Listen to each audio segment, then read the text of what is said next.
नमस्कार। एक बार फिर से स्वागत है आप सभी का जिज्ञासा में। और पिछले वीडियो में हमने उत्तर प्रदेश के पर्यटन स्थलों पर बात करना शुरू कर दी थी। जो 12 सर्किट हैं उत्तर प्रदेश में पर्यटन को लेकर, उन पे बात की। उत्तर प्रदेश पर्यटन विभाग की स्थापना कब हुई, निदेशालय की स्थापना कब हुई, मैत्री परियोजना क्या है, इससे संबंधित कुछ महत्वपूर्ण मुद्दों पे हमने पिछले वीडियो में बात की थी। आज के लिए मैंने बताया था कि आज हम एक एक करके कुछ महत्वपूर्ण जगहें जो उत्तर प्रदेश में हैं उनसे संबंधित बात करें।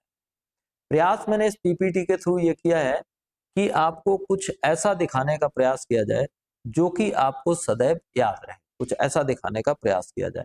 अब ये जगह आप देख रहे हैं, ये जगह है अतरंजी खेड़ा।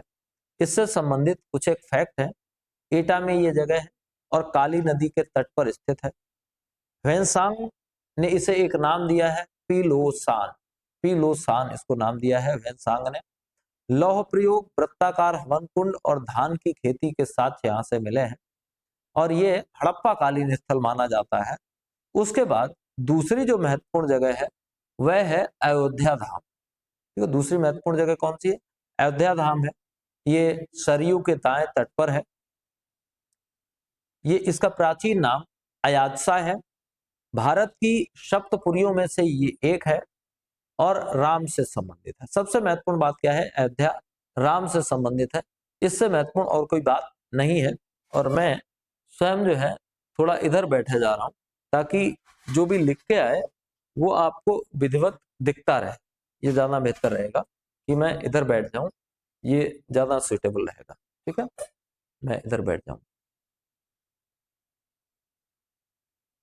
ठीक है, उसके बाद जैन धर्म के कुछ गुरु यहीं पे हुए। कौन कौन से? पहले, दूसरे, चौथे, पांचवें और 14वें तीर्थंकर का जन्म स्थल अयोध्या है। तो आप ये भी कह सकते हैं कि अयोध्या न केवल हिंदू धर्म बल्कि जैन धर्म के लिए भी एक महत्वपूर्ण स्थल है, एक महत्वपूर्ण जगह है। यहाँ से गुप्त काल के काले मृदभांड प्राप्त हुए हैं, मतलब बर्तन प्राप्त हुए हैं मिट्टी के जो काले रंग के हैं, गुप्तकालीन है। कौशल जनपद की ये एक प्रमुख नगरी रहती हुई थी और अशोक ने यहाँ पे एक स्तूप का निर्माण कराया था। पुष्यमित्र का एक लेख भी यहाँ मिला है और उस लेख में उसके द्वारा किए जाने वाले 2 अश्वमेध यज्ञों का भी उल्लेख मिलता है। ठीक, और इक्ष्वाक वंशी राजाओं की ये राजधानी रही है। इसके अलावा भी कुछ फैक्ट्स है। यहाँ पे महत्वपूर्ण चीजें क्या है? सबसे इंपॉर्टेंट फैक्ट तो यही होता है। एक तो ये हो गया कि अयोध्या इक्ष्वाक वंशियों से संबंधित है, राजा राम से संबंधित है, पुष्यमित्र शुंग से संबंधित है। इसके अलावा यहाँ पे क्या मिलता है ये बहुत जरूरी चीज है। अगर कोई अयोध्या जाएगा तो देखने को क्या मिलेगा? तो यहाँ कनक भवन है, राम जन्मभूमि है, ये तो आप जानते ही हैं, हनुमान गढ़ी है, मणि पर्वत है, सीता कुंड है, राम की पौड़ी है, राम कथा का संग्रहालय है। ये कुछ प्रमुख चीजें हैं यहाँ की। 10 किलोमीटर की दूरी पे ही भरत कुंड है और पूर्वांचल के ताजमहल के रूप में विख्यात बहू बेगम का मकबरा भी है। ये आपका एक महत्वपूर्ण प्रश्न बन सकता है कि पूर्वांचल के ताजमहल के रूप में किसे जाना जाता है, और या फिर बहू बेगम का मकबरा किस नाम से जाना जाता है, या फिर बहू बेगम का मकबरा कहाँ है? तो ये अयोध्या में ही है और जिसका निर्माण सुजाउद्दौला ने अपनी बेगम की याद में करवाया। अब उसके बाद जो जगह आती है उसका नाम है अहिछत्र। अहिछत्र मतलब आज के हिसाब से अगर इसको देखें तो बरेली। और ये महाभारत कालीन एक जगह है और महाभारत काल में जो राजा द्रुपद थे उनके लिए ये एक महत्वपूर्ण नगर था अहिछत्र, बरेली। वर्तमान में ये बरेली का रामनगर से इसका तादम्य स्थापित किया जाता है। महाजनपद काल में उत्तरी पांचाल की ये राजधानी थी और दक्षिणी पांचाल की राजधानी जो थी वो फर्रुखाबाद जिले में अवस्थित आज का कंपिल या काम्पिल्य जो जगह थी वो दक्षिणी पांचाल की राजधानी हुआ करती थी और उत्तरी पांचाल की राजधानी हुआ करती थी अहिछत्र। एक बार पुलिस में प्रश्न पूछा गया था कि द्रौपदी का स्वयंवर कहाँ हुआ था, तो उसमें विकल्प में काम्पिल्य था। तो सही उत्तर क्या था? काम्पिल्य नहीं, विकल्प में काम्पिल्य नहीं, विकल्प में फर्रुखाबाद था। तो उत्तर देना था फर्रुखाबाद, क्योंकि पांचाल की राजधानी कहाँ थी? काम्पिल्य।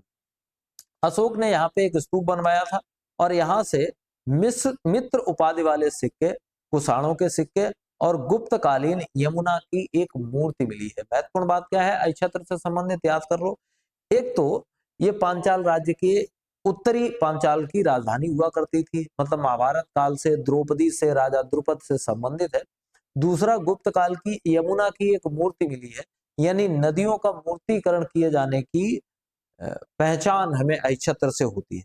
उसके बाद एक और महत्वपूर्ण जगह है और उस जगह का नाम है आलमगीरपुर।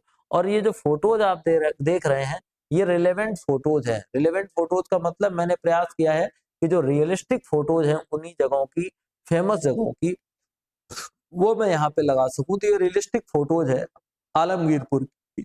और ये जो जगह दिखाई जा रही है ये वो जगह है जो उत्खनन वाली जगह है, पुरातत्व विभाग के अंडर में है।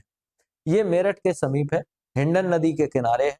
सैंदव सभ्यता का विस्तार यहाँ तक माना जाता है कि आलमगीरपुर तक सैंदव सभ्यता का विस्तार था और यहाँ से उस समय के कपास उत्पादन के साक्ष्य प्राप्त हुए हैं। ये महत्वपूर्ण बात है। फिर अगली महत्वपूर्ण चीज कपिल वस्तु है, भगवान बुद्ध से संबंधित है। बौद्ध काल में ये शाक्य गणराज्य की राजधानी हुआ करती थी। यहाँ से प्राचीनतम बौद्ध स्तूप और एक पाषाण मंजूषा में रखी बुद्ध की अस्थियां मिली हैं। स्तूप तो आपको दिख रहा है, पाषाण मंजूषा का मतलब पाषाण की यानी पत्थर की एक घड़ा मिला है और उसमें बुद्ध की अस्थियां रखी हुई मिली हैं। ब्राह्मी लिपि में लिखा हुआ एक लेख मिला है। वर्तमान में स्तूप और मंजूषा के अवशेष लखनऊ संग्रहालय में रखे गए हैं। अशोक ने इस पवित्र स्थल की यात्रा की थी और सालारगढ़ पुरातात्विक स्थल से कुषाण कालीन सिक्के भी मिले हैं। कपिल वस्तु की बात करें। अब बात आती है लुम्बिनी की। लुम्बिनी से संबंधित भी कुछ महत्वपूर्ण फैक्ट है, उनको देख लीजिए। पहला तो है कि ये बुद्ध का जन्म स्थल है, अश्वघोष द्वारा इसका वर्णन किया गया है। महाराजगंज के नौतनवा स्टेशन के पास है। वर्तमान में इसका जो नाम है वो नाम लुम्बिनी ना होकर के रुम्मन देई नाम से मिलता है। अशोक ने यहाँ की भी यात्रा की थी और अशोक ने लेख युक्त शिलालेख लगवाया था जिसके शीर्ष पर अश्व की मूर्ति थी जो कि अब नष्ट हो गई है। कहा यह भी जाता है कि ह्वेनसांग ने भी इस स्थल की यात्रा की। अगला महत्वपूर्ण स्थल कौशाम्बी है। कौशाम्बी भी बौद्ध धर्म से संबंधित है, यमुना नदी के तट पे स्थित है। हस्तिनापुर के नरेश निचच्छू के गंगा में बह जाने पर इस नगर की स्थापना करवाई, ये पुराणों में वर्णित है। महाजनपद काल में यह वत्स की राजधानी हुआ करती थी और वहां का राजा उदयन या उदायन हुआ करता था। कुषाणों के सिक्के यहाँ से मिले हैं। यहाँ पर एक बिहार है जिसका नाम है घोषित राम बिहार। हूण आक्रमणकारी तोरामण ने आक्रमण से इस स्थल को बहुत नुकसान हुआ था। अशोक और समुद्रगुप्त का प्रयाग स्तंभ लेख जो अकबर ने प्रयागराज के किले में स्थापित करवाया था वो यहीं से मिला था। वो स्तंभ लेख मिलने की जगह यही थी। बौद्ध थेरपंथ का ये प्रमुख केंद्र है और उदयन के किले के अवशेष और दिगंबर जैन मंदिर यहाँ के प्रमुख स्थलीय दर्शनीय स्थल हैं। इसके अलावा 6वें जैन तीर्थंकर पदम प्रभु का जन्म यही हुआ था और महावीर स्वामी को माता शक्ति ने दीक्षा दी थी यहाँ पे। ये बड़ी महत्वपूर्ण बात है। इसके अलावा अब एक जगह पड़ती है कोयल। कोयल की खासियत क्या है कि ये अलीगढ़ में स्थित है, पहली बात तो ये है। और ये कुतुबुद्दीन ऐबक ने 1192 में इस पर अधिकार कर लिया था और इब्न बतूता इस नगर के वैभव की प्रशंसा करता है कि बहुत बेहतरीन नगर था कोयल। ठीक, अब बात आती है कड़ा प्रयागराज की। बड़ी महत्वपूर्ण रियासत हुआ करती थी कड़ा प्रयागराज। खिलजी वंश में इसका खूब उल्लेख आपको सुनने को मिलता है। वो है गंगा तट पर कौशाम्बी जिले में अवस्थित है। व्यापारिक मार्ग पर अवस्थित होने का कारण सल्तनत और मुगल काल में इसका महत्व था और ये महत्वपूर्ण इक्ता अर्थात सूबा हुआ करता था। अलाउद्दीन यहीं का सूबेदार था, यहीं से जाकर के उसने जलालुद्दीन खिलजी की हत्या की थी। मोहम्मद बिन तुगलक ने यहाँ स्वर्ग द्वारी की स्थापना करवाई थी। ये इतिहास के रिलेटेड फैक्ट है। और अकबर से विद्रोह के समय शहजादा सलीम ने कड़ा दुर्ग में ही शरण ली थी। फिर बांदा का ऐतिहासिक दुर्ग कालिंजर बड़ा महत्वपूर्ण है। जालौन में यमुना नदी के तट पर स्थित है। 10वीं सदी में कालबी पर चंदेलों का शासन था। 1202 में ऐबक ने चंदेल परमाल को पराजित किया। अकबर के समय में मुगल साम्राज्य का एक महत्वपूर्ण नगर था। बीरबल का जन्म यहीं पे हुआ था। यहाँ से बीरबल के रंगमहल और मुगल टकसाल के अवशेष प्राप्त हुए। सबसे महत्वपूर्ण बात कालिंजर के संबंध में वो ये है कि बीरबल का जन्म यहाँ हुआ था। बीरबल मतलब राजा महेश दास। काशी से संबंधित बहुत सारे प्रश्न है, चित्र देख लो, बहुत सारी चीजें आपकी चित्र में क्लियर हो जाएंगी। काशी का आप वैभव देखिए, तो काशी शिव की नगरी मानी जाती है।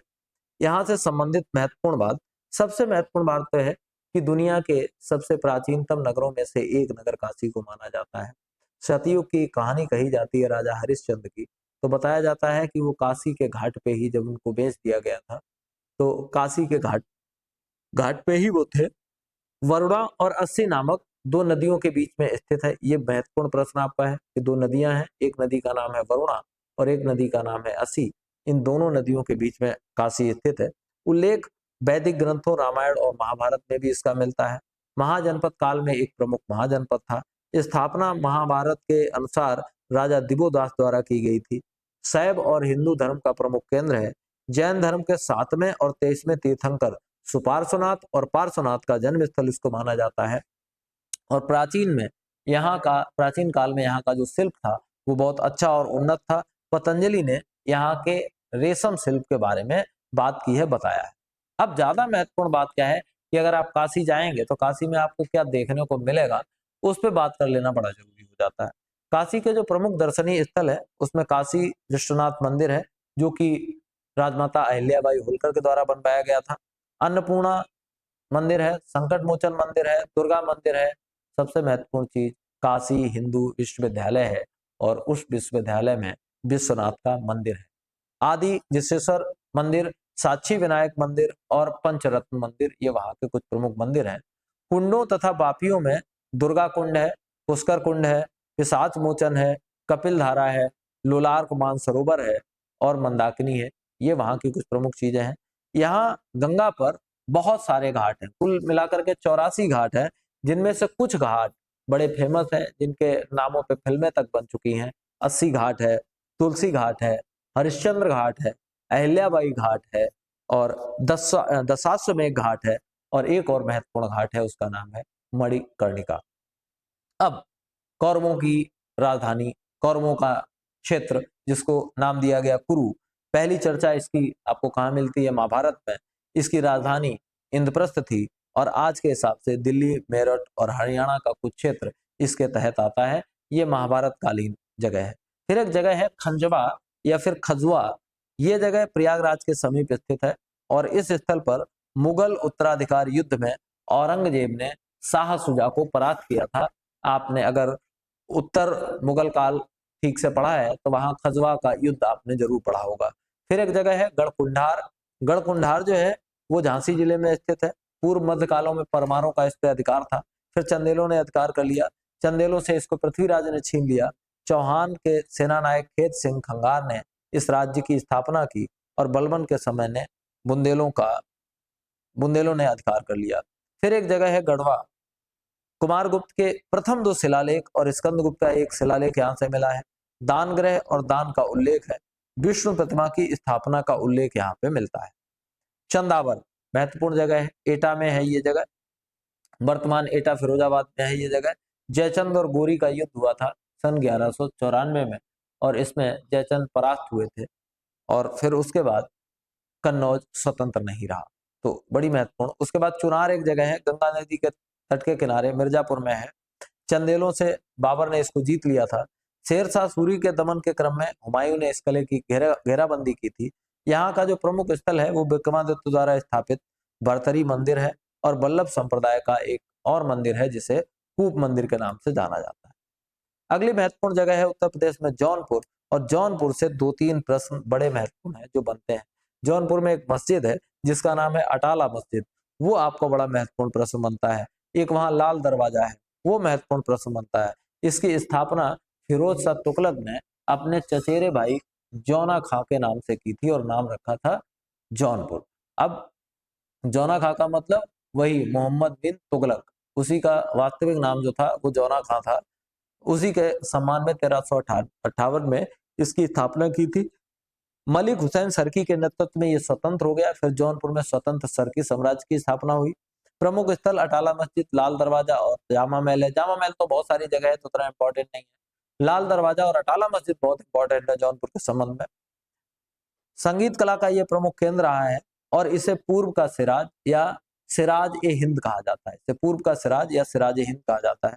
एक नगर और देख लीजिए, झांसी, स्थापना 1631 में ओरछा के शासक वीर सिंह बुंदेला द्वारा की गई थी। जैतपुर युद्ध के बाद यहाँ का शासन पेशवा बाजीराव को मिल गया। रानी लक्ष्मीबाई स्वतंत्र राज्य के शासक गंगाधर राव की पत्नी थी। ये स्थल स्पेशली रानी लक्ष्मीबाई के कारण जाना जाता है। यहाँ जब जाएंगे तो यहाँ पे आपको लक्ष्मीबाई का महल, महादेव मंदिर, मेहंदी बाग जैसी कुछ जगह देखने को मिलेगी। एक और जगह है देवगढ़, ये ललितपुर जिले में बेतवा नदी के किनारे है। हिंदुओं और जैनियों के लिए एक महत्वपूर्ण जगह है। गुप्तकालीन मंदिरों एवं मूर्तियों के साथ यहाँ से मिले हैं। विष्णु की का दशावतार मंदिर है। 31 जैन मंदिरों का एक समूह यहाँ मिलता है। और अन्य स्थल जो यहाँ देखने लायक है उनमें गजेंद्र मोक्ष है, बाराह मंदिर है, सिद्ध की गुफा है, राजघाटी और नाहर घाटी है। पांचाल, जिसकी अभी हम बात कर रहे थे, पांचाल का मतलब वह राज्य जहाँ पे राजा द्रुपद राज्य करते थे, जहाँ की द्रौपदी थी। 2 भागों में बटा हुआ था, उत्तरी पांचाल और दक्षिणी पांचाल। उत्तरी पांचाल की राजधानी अक्षत्र रामनगर अर्थात बरेली थी और दक्षिणी पांचाल की राजधानी काम्पिल अर्थात आज का कंपिल फर्रुखाबाद में थी। महाभारत काल में यह राजा द्रुपद का काल था, वहां पे राजा द्रुपद शासन करते थे। उस काल में कान्यकुब्ज नगर इसी गणराज्य का हिस्सा हुआ करता था। यानी आज का जो कन्नौज है वो उस समय पांचाल का ही हिस्सा हुआ करता था। अब अगले वीडियो में, ये वीडियो पर्याप्त अवधि का हो गया है, अब हम अगले वीडियो में जब बात करना शुरू करेंगे तो हम बात करना शुरू करेंगे संगम नगरी प्रयागराज की। तो तब तक जुड़े रहिए जिज्ञासा के साथ और देखते रहिए इन वीडियोस को, बनाते रहिए नोट्स और रिवाइज करते रहिए, ताकि आगे आने वाली परीक्षा में उत्तर प्रदेश श्रृंखला से अगर कोई प्रश्न पूछा जाता है तो वह प्रश्न आपका गलत नहीं होना चाहिए। बहुत बहुत शुक्रिया आप सभी का। मिलते हैं कल फिर एक नए वीडियो में, तब तक के लिए नमस्कार।